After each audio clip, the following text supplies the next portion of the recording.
Hello everyone, कैसे हैं आप लोग। मैं Saurabh Dubey magnet brains Hindi medium पर एक बार फिर से आपका स्वागत करता हूं। उम्मीद करता हूं आपको पिछली क्लासेस बहुत अच्छे से समझ में आई होंगी, आप प्रैक्टिस भी बहुत बढ़िया से कर रहे होंगे। आज की क्लास में हम देखने वाले हैं प्रश्नावली 1.1।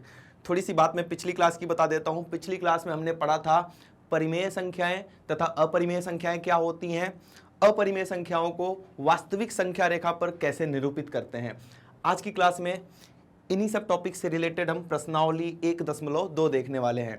सेशन स्टार्ट करने से पहले मैं आपको बताना चाहता हूं कि मैग्नेट ब्रेन प्रोवाइड करता है फ्री क्वालिटी एजुकेशन, जहां पर हिंदी मीडियम विद्यार्थियों के लिए कक्षा 6ठी से लेकर 12वीं तक, वहीं इंग्लिश मीडियम स्टूडेंट्स के लिए केजी क्लास से लेकर 12th क्लास तक की सारी क्लासेज यूट्यूब पर, हमारे मैग्नेट ब्रेन्स के ऐप पर, मैग्नेट ब्रेन्स की वेबसाइट पर बिल्कुल फ्री ऑफ कॉस्ट अवेलेबल है। आप उसको जाकर देख सकते हैं। तो आइए आज की क्लास स्टार्ट करते हैं प्रश्नावली 1.2। सबसे पहला क्वेश्चन देखेंगे। मैं बार बार बोलता हूं, क्वेश्चन को बहुत ध्यान से पढ़ना है। पहला क्वेश्चन है, नीचे दिए गए कथन सत्य हैं या असत्य, कारण के साथ अपने उत्तर दीजिए। सबसे पहला जो स्टेटमेंट है, पहला कथन है, प्रत्येक अपरिमेय संख्या एक वास्तविक संख्या होती है। बिल्कुल सही बात है, क्योंकि वास्तविक संख्याएं क्या होती हैं, मैंने क्या बताया था आपको कि वास्तविक संख्याएं क्या होती हैं। वास्तविक संख्याएं जो होती हैं अपनी, वो परिमेय तथा अपरिमेय संख्याओं को मिलाने के बाद ही बनती हैं। कहने का मतलब है, हम लोग ऐसे लिख सकते हैं, वास्तविक संख्याएं क्या होती हैं, परिमेय संख्याएं तथा अपरिमेय संख्याओं का संग्रह होती हैं। वास्तविक संख्याएं, इनको हम ऐसे मैंने लास्ट क्लास में ऐसे बताया भी था आपको कि ये परिमेय संख्याओं को मिला दो, सारी की सारी परिमेय संख्याओं को मिला दो और सारी की सारी अपरिमेय संख्याओं को मिला दो।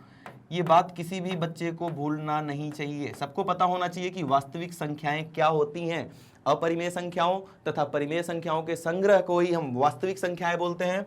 तो ये बिल्कुल सत्य कथन है कि जितनी भी हमारी अपरिमेय संख्याएं हैं या जितनी भी हमारी परिमेय संख्याएं हैं, वो सब की सब क्या होती हैं, वास्तविक संख्याएं होती हैं। आई होप ये वाला कथन जो है आपको क्लियर हो चुका होगा। हम देखते हैं दूसरा कथन, संख्या रेखा का प्रत्येक बिंदु करड़ी में m के रूप में होता है। संख्या रेखा क्या बोल रहा है, ये क्या बोलना चाह रहा है, थोड़ा सा कंफ्यूजिंग स्टेटमेंट है, इसको समझेंगे पहले। बोल रहा है जितने भी बिंदु हैं संख्या रेखा पर, चलो हम नॉर्मल बिंदु ले लेते हैं 1 2 3 4।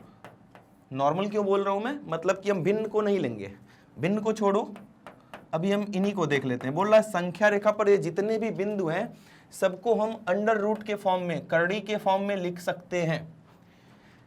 इधर के पॉइंट्स को तो हम लिख सकते हैं, जैसे आपको पता है कि हम 4 को क्या लिख सकते हैं करड़ी में, 2 को क्या लिख सकते हैं करड़ी में 4, है ना, क्योंकि करड़ी में 4 का मान ही क्या होता है, 2 होता है। लेकिन जैसे ही हम निगेटिव इंटीजर्स की तरफ बढ़ते हैं, जैसे ही हम ऋणात्मक संख्याओं की तरफ बढ़ते हैं, तो आपको ये बात पता होनी चाहिए, नोट डाल के कहीं लिख भी लो, कि करड़ी में कोई भी ऋणात्मक संख्या नहीं लिख सकते हैं। ऐसी संख्याओं को हम क्या बोलते हैं, काल्पनिक संख्याएं। मतलब रियल में ऐसा कोई भी नंबर एग्जिस्ट नहीं करता, ऐसा कोई भी नंबर नहीं होता। ऐसी संख्याओं को क्या बोलते हैं हम, काल्पनिक संख्याएं, है ना। एक होती हैं वास्तविक संख्याएं और एक होती हैं क्या, काल्पनिक संख्याएं, है ना। वास्तविक संख्याओं के बारे में तो आपको पता ही है, अभी मैंने बताया, एक होती हैं वास्तविक संख्याएं और दूसरी होती हैं हमारी काल्पनिक संख्याएं। वास्तविक संख्याओं के बारे में आज तक हमने पढ़ा है। काल्पनिक संख्याओं के बारे में भी अगर आप 11वीं क्लास में मैथ्स लेते हैं तो वहां पर आपको काल्पनिक संख्याओं के बारे में भी पढ़ाया जाएगा, लेकिन अभी हम केवल वास्तविक संख्याओं की बात करेंगे। तो ये आपको पता चल गया कि करड़ी में माइनस, नेगेटिव में कोई भी नंबर नहीं हो सकता है। तो ये कथन क्या हो गया, असत्य हो गया। ठीक है, इसका कारण क्या बताएंगे आप, कि करड़ी के अंदर कोई भी ऋणात्मक संख्या नहीं हो सकती है। ठीक है, ऐसी संख्याएं काल्पनिक संख्याएं होती हैं। एनसीईआरटी में एक और तीसरा पॉइंट भी होगा शायद, जहां तक मुझे याद आ रहा है।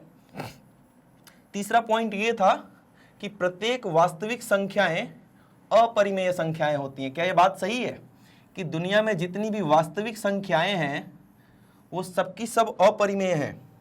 तो आइए देखते हैं वास्तविक संख्याएं क्या होती हैं, जल्दी से बताइए। वास्तविक संख्याएं जो होती हैं परिमेय और अपरिमेय संख्याओं का संग्रह होता है। बार बार बोल रहा हूं लेकिन मुझे पता है फिर भी आप लोग भूल जाते हो, है ना। अभी 10वीं क्लास के किसी बच्चे से आप पूछोगे वास्तविक संख्याएं क्या होती हैं, बहुत ही कम चांस होता है, मतलब मैं बताऊं कि 80% बच्चे भूल जाते हैं कि वास्तविक संख्याएं ही क्या होती हैं, परिमेय और अपरिमेय संख्याओं के संग्रह से मिलकर बनी होती हैं। ठीक है, तो क्वेश्चन नंबर 3 में ऐसे ही बता दे रहा हूं, आप लोग सुनो ध्यान से। क्वेश्चन नंबर 3 ये है कि प्रत्येक, लिख भी देता हूं कंफ्यूज नहीं होना है, प्रत्येक वास्तविक संख्याएं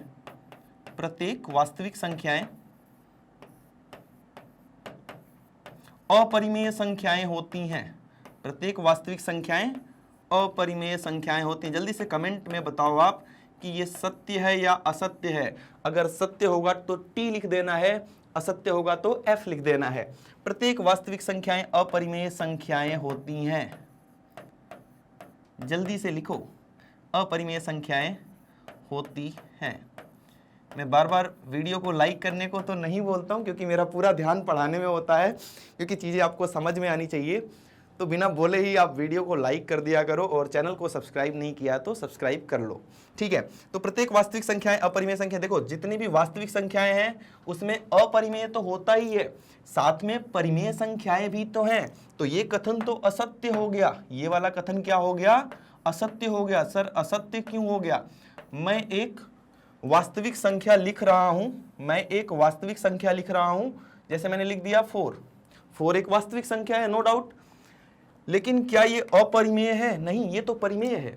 तो वास्तविक संख्याएं जो होती हैं केवल अपरिमेय ही नहीं होती, परिमेय भी होती हैं, इसीलिए ये वाला कथन हमारा क्या हो गया, असत्य हो गया।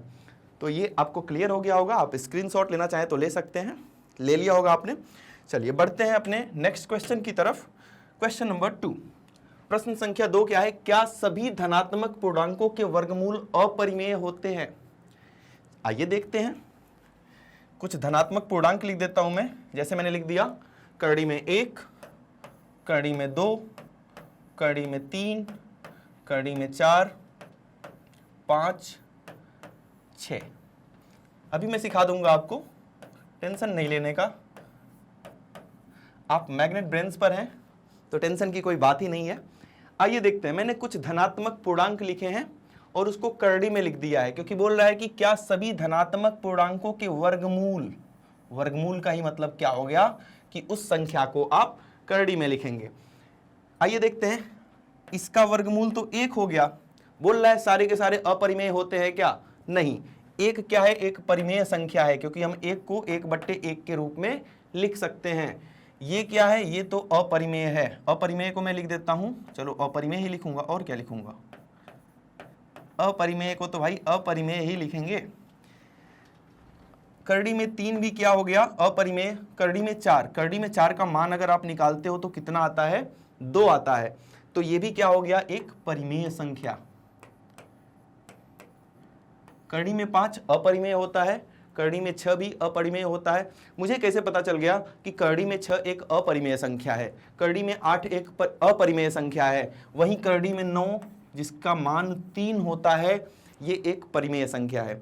कॉन्सेप्ट समझो आप, जितने भी पूर्ण वर्ग होते हैं, पूर्ण वर्ग का मतलब जैसे 1 का स्क्वायर 1 होता है, 2 का वर्ग 4 होता है, 3 का वर्ग 9 होता है, 4 का वर्ग 16 होता है, 5 का वर्ग 25 होता है ना।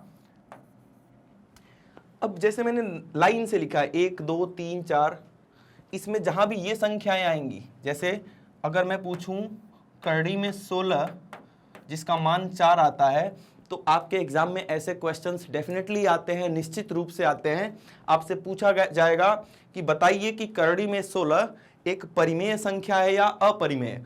करड़ी को देखते ही बहुत सारे बच्चे क्या करते हैं, इसको अपरिमेय समझ लेते हैं, लेकिन ये क्या है, इसका मान तो 4 आ रहा है और 4 को हम 4/1 लिख सकते हैं, मतलब कि करड़ी में 16 एक परिमेय संख्या है। तो जितनी भी पूर्ण वर्ग संख्याएं हैं, अगर वो करड़ी के अंदर आती हैं, पूर्ण वर्ग संख्याएं यही तो हैं, यही तो है अपनी पूर्ण वर्ग संख्याएं। ऐसे और भी आएंगी, 36 आ जाएगा, 36 आ जाएगा, 49 आ जाएगा, 64 आ जाएगा, 81 आ जाएगा, 100 आ जाएगा, 121 आ जाएगा। 11 का स्क्वायर क्या होता है, 121। तो वो सारी की सारी अगर करड़ी में आती, जैसे मैं आपसे पूछूं कि करड़ी में 169 क्या ये परिमेय है या अपरिमेय, तो अगर आपको याद होगा कि करड़ी में 169 का मान 13 होता है और 13 को हम 13/1 लिख सकते हैं, मतलब कि करड़ी में 169 क्या हो गया, परिमेय संख्या हो गई। तो मेरी बात समझ रहे हैं आप क्या है? आइए फिर से क्वेश्चन पढ़ते हैं। क्या सभी धनात्मक पूर्णांकों के वर्गमूल अपरिमेय होते हैं? जी नहीं। आपने देखा कि कुछ ऐसे धनात्मक पूर्णांक हैं, जैसे कि ये हो गया करड़ी में 169, करड़ी में 4 हो गया, करड़ी में 9 हो गया, करड़ी में 16 हो गया। इनके जो वर्गमूल होते हैं वो क्या होते हैं, परिमेय संख्या होते हैं। तो ऐसा बिल्कुल भी नहीं है कि सारे के सारे धनात्मक पूर्णांकों के वर्गमूल जो है वो अपरिमेय। हाँ, कुछ धनात्मक पूर्णांकों के वर्गमूल अपरिमेय होंगे, जैसे कि करड़ी में 2 का वर्गमूल अपरिमेय है, करड़ी में 3, करड़ी में 2, करड़ी में 2 जो है वो अपरिमेय है, या हम इसको ऐसे बोल सकते हैं कि 2 का वर्गमूल अपरिमेय है। अभी मैंने थोड़ा सा गलत बोल दिया था कि करड़ी में 2 का वर्गमूल, ये गलत बात है। या तो हम इसको बोलेंगे करड़ी में 2, या तो हम बोलेंगे इसको 2 का वर्गमूल। तो ये क्या है, अपरिमेय, अपरिमेय, परिमेय, अपरिमेय। तो हमने देखा कि कुछ परिमेय आ रहे हैं, कुछ अपरिमेय आ रहे हैं। ठीक है, तो ये कथन तो असत्य हो गया। ये कथन क्या हो गया, असत्य। ये कथन हमारा असत्य हो चुका है। आगे पढ़ते हैं। यदि नहीं, मतलब अगर असत्य हो गया, तो एक ऐसी संख्या के वर्गमूल का उदाहरण दीजिए जो एक परिमेय संख्या है। मैंने बहुत सारे उदाहरण दिए हैं अभी, जैसे कि आप उदाहरण में लिख सकते हैं। उदाहरण के तौर पर क्या लिख सकते हैं आप, उदाहरण के तौर पर आप लिख सकते हैं करड़ी में 4, करड़ी में 9, करड़ी में 16। ऐसे बहुत सारे उदाहरण लिख सकते हैं जिनका वर्गमूल एक नंबर आता है, एक धनात्मक पूर्णांक, या धनात्मक पूर्णांक की जगह आप बोल सकते हो कि एक नेचुरल नंबर आता है। करड़ी में 9 का मान 3 हो गया, करड़ी में 16 का मान 4 हो गया। आगे बात समझ में, ये क्वेश्चन आपको क्लियर हो गया होगा, बहुत ही इजी क्वेश्चन है। जितने बच्चे पिछली कक्षाओं को बहुत ही ध्यान से समझे होंगे, बहुत ही ध्यान से प्रैक्टिस किए होंगे, उनको इन क्वेश्चंस में बिल्कुल भी दिक्कत नहीं आ रही होगी। तो आइए देखते हैं हम प्रश्न संख्या 3 क्या है। प्रश्न संख्या 3 क्या बोल रहा है, दिखाइए कि संख्या, ये तो मैंने क्वेश्चन करा दिया आपको पहले ही, है ना, एक बार दोबारा देखेंगे जिससे कि आपका एक शानदार रिवीजन हो जाए। दिखाइए कि संख्या रेखा पर √5 करड़ी में 5 को किस प्रकार निरूपित किया जा सकता है। तो आइए देखते हैं जल्दी से। हमें पता है कि करड़ी में 5 को, करड़ी में 5 को हम लिख सकते हैं करड़ी में 2 का स्क्वायर धन करड़ी में 1 का स्क्वायर। ये बात मैंने बताई थी आपको। संख्या रेखा बनाएंगे एक, ये हो गई हमारी संख्या रेखा, ये हो गया 0, 1, 2, 3, ठीक है। अब यहां पर हम करड़ी में 5 को निरूपित करेंगे। आइए एक बार फिर से सीखते हैं कि इसको कैसे निरूपित करेंगे। सबसे पहले पहला नंबर देखते हैं जो है 2। तो सबसे पहले हमने ले लिया यहां से यहां तक 2, और पॉइंट का नाम देना बिल्कुल ना भूलें। इसको बोल दिया A, इसको बोल दिया मैंने B। इसके बाद हम क्या कर रहे थे, इसके बाद हम B पर एक परपेंडिकुलर, एक लंब बना रहे थे। लंब कैसे बनाने का मेथड क्या था, यहाँ पर एक अर्धवृत्त खींचना था और यहाँ से इस कॉर्नर से एक कट, इस कॉर्नर से एक कट। मतलब इस बिंदु पर आपका लंगड़ा प्रकार होगा, कंपस होगा, इस बिंदु पर कंपस होगा। एक बार ये वाला चाप लगाएंगे, एक बार ये वाला चाप लगाएंगे, और इन दोनों बिंदुओं को, बिंदु को और ये वाली बिंदु, इन दोनों बिंदुओं को हम क्या करेंगे, मिला देंगे, और ये हमारा हो गया पॉइंट B पर एक लंब। इसके बाद हम दूसरा नंबर देखेंगे। दूसरा नंबर क्या है, 1। अब 1 इकाई का हम क्या करेंगे, यहां पर एक, यहां से 1 इकाई देख लिया, 1 इकाई इतना बड़ा है, ये रहा 1 इकाई, और यहां से हम 1 इकाई का एक ऐसे चाप लगा लेंगे। लगा दिया मैंने चाप, इसको मैंने पॉइंट दे दिया C। A और C को मिलाती हुई एक रेखा खींचेंगे, ठीक है। फिर A पर हम फिर से कंपास रखेंगे, पॉइंट A पर कंपास रख दिया पॉइंट A पर, और ऐसे करके हमारा पेंसिल जाएगा नीचे, और इस बिंदु को मैंने D बोल दिया। तो AD जो है, AD को मैं किसी कलर से कर देता हूँ। कौन सा कलर आपको अच्छा लग रहा है, ग्रीन से ऑलरेडी कर रखा हूँ, चलो इस कलर से कर दे रहे हैं। ये वाला जो AD लाइन है जो आपको दिख रहा है, अच्छे से नहीं बना, दोबारा बनाएंगे। ये जो AD लाइन आपको दिख रही है यही किसको निरूपित कर रही है, √5 को। पिछली कक्षा में मैंने बताया था आपको कि √2 करड़ी में 2, करड़ी में 3 और करड़ी में 5 का मान आपको याद करके आना है। तो जितने बच्चों को याद है देख के नहीं लिखना है, अगर आपको याद है तो आप कमेंट करके जरूर बताएंगे, ठीक है। मैं नहीं बता रहा हूं, आप कमेंट करके जरूर बताएंगे कि करड़ी में 5 की वैल्यू क्या होती है। ये बहुत सारे एग्जाम्पल्स मैंने दे दिए। एक मैंने आपके लिए दिया था करड़ी में 7, करड़ी में 7 भी बनाना है आपको, करड़ी में 10 भी बनाना है आपको और करड़ी में 17 बनाना है। ये सारे आपको खुद से ट्राई करने हैं, करड़ी में 7, करड़ी में 10 और करड़ी में 17। तो आइए बढ़ते हैं अपने अगले सवाल की तरफ। ये जो है ये एक प्रैक्टिकल चीज है, मैं मेथड बता देता हूं, बहुत मजा आएगा आपको ये सर्पिल बनाने में। इसको हम सर्पिल बोलते हैं, ठीक है, स्क्वायर रूट का सर्पिल बोलते हैं। सर्पिल का फायदा क्या होता है, अगर आप ये सर्पिल बना लेंगे तो ये वाली जो रेखा आपको मिल रही है ना, ये वाली दिख रही है, ये करड़ी में 2 को प्रदर्शित कर रही होगी। ये वाली जो रेखा दिख रही है आपको, ये करड़ी में 3 को प्रदर्शित कर रही होगी। और ऐसे ही अगली रेखा करड़ी में 4 को, उसकी अगली रेखा करड़ी में 5 को। इसको बनाने का ये एग्जाम में नहीं आएगा, एग्जाम में नहीं आएगा, लेकिन प्रैक्टिकल करने से क्या होता है, मैथ्स पढ़ने में और मजा आता है। तो देखिए कैसे करेंगे, मैं करके बताता हूं आपको।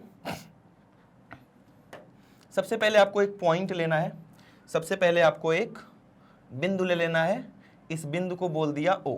एक बड़ी सी कागज की सीट ले लेनी है, बहुत बड़ा भी नहीं लेना है, ऐसा नहीं कि मार्केट में जाके आप बहुत बड़ी सीट खरीदने लगे, ठीक है। आपके पास जो रजिस्टर होता है उसी पर बीच में कहीं एक पॉइंट O मार्क कर लेना है, कर लिया। अब हम क्या करेंगे, यूनिट इकाई की, एक इकाई का एक लाइन खींचेंगे। ये कितना है, 1 इकाई, 1 यूनिट, ठीक है। इस बिंदु पर, इसको मैंने P1 बोल दिया। बिंदु P1 पर आपको एक लंब खींचना है, लंब खींचना आता है।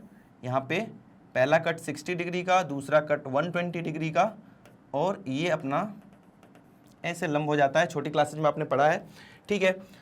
और इसको भी यूनिट लेंथ का रखना है, 1 इकाई का ही रखना है, जितना बड़ा ये उतना ही बड़ा इसको भी रख लेना है, ठीक है। और इस बिंदु को हमने बोल दिया P2। ध्यान से समझना मेरी बात को।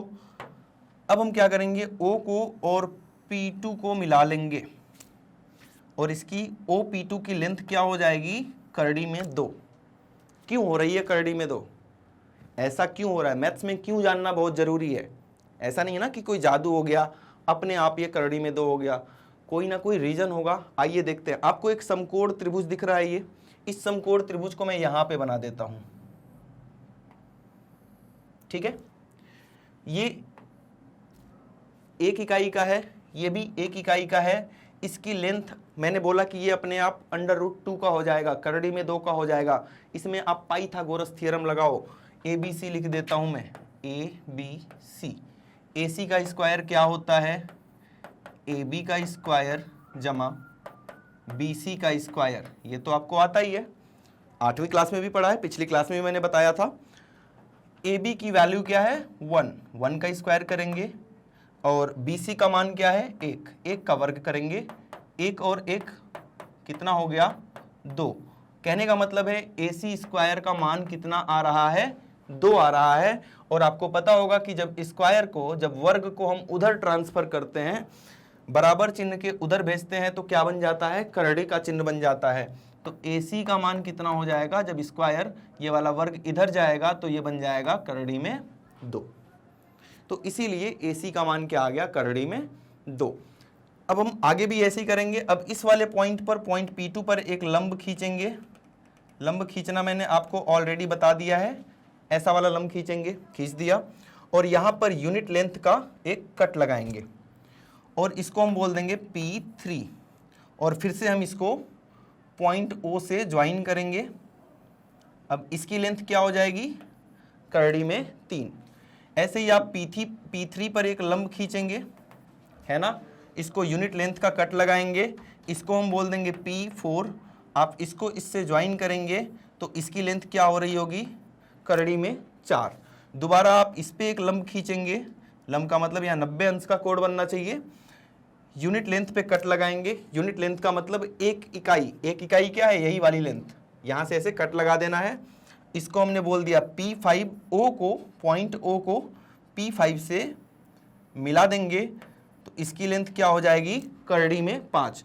तो आपके सीट पर, आप जो पेपर पर ये बना रहे हो उस पे जितनी भी जगह हो, ऐसे ही करड़ी में 6, करड़ी में 7 आप बना सकते हैं। एग्जाम के लिए इंपॉर्टेंट नहीं है, लेकिन प्रैक्टिकल चीज़ों को समझने के लिए बहुत ज़्यादा इंपॉर्टेंट है ना, क्योंकि आपको पता चलना चाहिए ना कि मैथ्स पढ़ रहे हो तो क्यों पढ़ रहे हो, क्या यूज है इसका। ठीक है, तो ये सभी लोग बनाएंगे। तो ये प्रश्नावली 1.2 में हमारे 4 क्वेश्चंस थे, चारों क्वेश्चंस हमने बहुत अच्छे से किया। आई होप सबको समझ में भी आ गया होगा, बहुत ही आसान था। तो आज की क्लास में हम इतना ही रखेंगे, और आज की क्लास ख़त्म करने से पहले मैं ज़रूरी इन्फॉर्मेशन दे देता हूँ। जैसे कि आपको पता है, मैग्नेट ब्रेन्स हिंदी मीडियम और इंग्लिश मीडियम स्टूडेंट्स के लिए कुछ टॉप कोर्सेज प्रोवाइड करता है। सीबीएसई के साथ साथ ही हमारे यहाँ अदर स्टेट बोर्ड्स भी कवर किए जाते हैं, जिसमें कि Delhi board, Bihar board, UP board, MP board और राजस्थान बोर्ड है। तो आपका कोई भी दोस्त इन बोर्ड्स में पढ़ाई कर रहा हो तो उसके साथ इस वीडियो को शेयर जरूर कर सकते हैं। साथ ही साथ वैदिक मैथ्स क्रैश कोर्स और स्पोकन इंग्लिश भी कराई जाती है। आप हमें सोशल मीडिया नेटवर्क्स पर भी फॉलो कर सकते हैं, जैसे कि YouTube, Facebook, Twitter, Instagram, Telegram, WhatsApp, इन सारी जगहों पर आप मैग्नेट ब्रेन्स को फॉलो कर सकते हैं। साथ में ही हमारा ई नोट्स और ई बुक्स को भी आप ग्रैब कर सकते हैं, उसका लिंक डिस्क्रिप्शन बॉक्स में दिया गया है, वहाँ पर जाइए, आप क्लिक कीजिए और देखिए ई बुक्स और ई नोट्स को।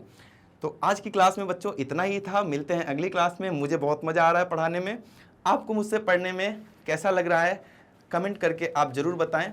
वीडियो को लाइक करना, चैनल को सब्सक्राइब करना बिल्कुल ना भूलें। मिलते हैं अगली क्लास में, तब तक के लिए आप अपना ध्यान रखें। Thank you so much.